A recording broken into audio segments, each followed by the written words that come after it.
మహారాష్ట్రలో యువ వైద్యురాలి ఆత్మహత్య ఘటన ప్రకంపనలు సృష్టిస్తోంది. ఈ నేపథ్యంలో మహారాష్ట్ర సర్కార్పై కాంగ్రెస్ అగ్రనేత రాహుల్ గాంధీ నిప్పులు చెరిగారు. అధికార యంత్రాంగమే నిందితుల్ని రక్షిస్తోందని ఆయన మండిపడ్డారు. పోలీసులే నిందితులుగా మారటం దారుణమన్నారు ఆయన. అయితే బాధిత కుటుంబానికి న్యాయం జరిగేంత వరకు కాంగ్రెస్ పార్టీ పోరాటం కొనసాగిస్తుందన్నారు రాహుల్ గాంధీ.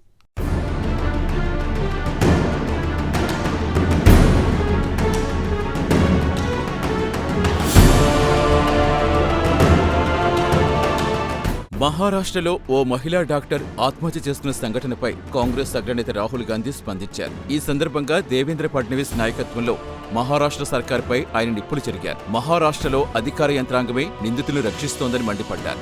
ఈ నేపథ్యంలో బాధితులకు ఎలా న్యాయం జరుగుతోందని రాహుల్ గాంధీ ప్రశ్నించారు. ప్రజలను రక్షించడం పోలీసుల మొదటి బాధ్యత అన్నారాయన. అలాంటిది పోలీసులే దారుణాలకు పాల్పడితే ప్రజలను రక్షించేదెవరని రాహుల్ గాంధీ సూటిగా ప్రశ్నించారు. కాగా పోలీస్ శాఖలో ఎస్ఐగా విధులు నిర్వహిస్తున్న ఒకరు తనపై అనేకసార్లు అత్యాచారానికి పాల్పడ్డారని ఆరోపిస్తూ సతారా జిల్లాలో ఒక మహిళా వైద్యురాలు ఇటీవలే ఆత్మహత్య చేసిన విషయం తెలిసిందే. ఈ ఆత్మహత్య ఘటన దేశవ్యాప్తంగా దుమారం సృష్టించింది.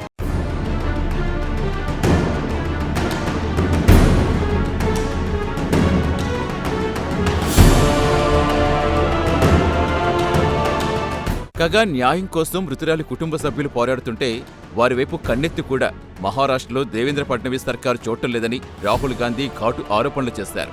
మహిళల పట్ల ఫడ్నవీస్ సర్కారుకున్న చిన్నచూపుకు సతారా లేడీ డాక్టర్ ఆత్మహత్య ఒక ఉదాహరణని పేర్కొన్నారు. ఈ నేపథ్యంలో బాధిత కుటుంబానికి కాంగ్రెస్ పార్టీ అండగా ఉంటుందన్నారు రాహుల్ గాంధీ.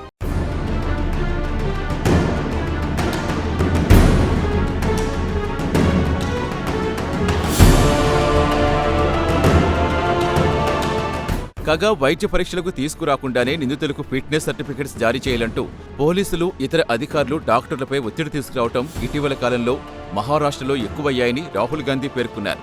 ఇలాంటి చర్యలు మహారాష్ట్ర ప్రభుత్వ వ్యవస్థలో అవినీతికి లోపాలకు అద్దం పడతాయని తెలిపారు. ఇదంతా ఒక హింసన్నారాయన. ఈ హింసకే సతారా జిల్లాలో వైద్యురాలు బలైపోయిందని రాహుల్ గాంధీ ఆరోపించారు. అంతేకాదు అవినీతికి పాల్పడాలని సదరు వైద్యురాలపై భారతీయ జనతా పార్టీతో సంబంధం ఉన్న కొందరు వ్యక్తులు ఒత్తిడి తీసుకొచ్చారని రాహుల్ గాంధీ ఆరోపించారు.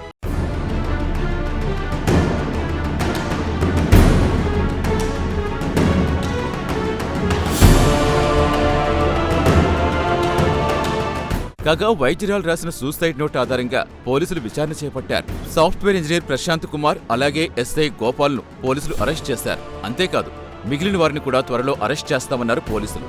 ఇదిలా ఉంటే ఆరోపణలు ఎదుర్కొంటున్న ఎస్ఐ గోపాల్ అలాగే ఆత్మహత్య చేసుకున్న లేడీ డాక్టర్ ఇద్దరూ బంధువులేని తమ దర్యాప్తులు తేలినట్టుగా పోలీసు వర్గాలు పేర్కొన్నాయి.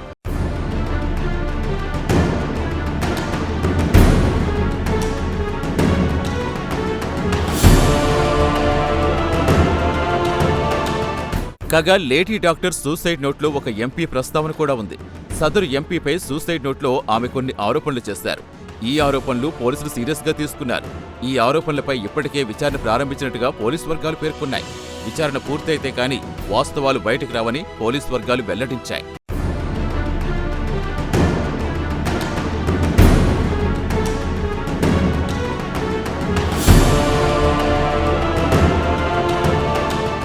ఇదిలా ఉంటే సతారా జిల్లాలో లేడీ డాక్టర్ ఆత్మహత్య చేసుకున్న ఘటనపై అక్కడి ప్రతిపక్షాలు నిప్పులు చెరిగాయి.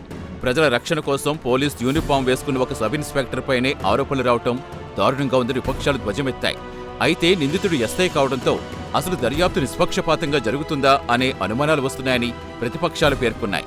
ఈ నేపథ్యంలో నిష్పక్షపాతంగా దర్యాప్తు జరిగేలా చూడాల్సిన బాధ్యత మహారాష్ట్ర సర్కారుపై ఉందని ప్రతిపక్షాలు పేర్కొన్నాయి.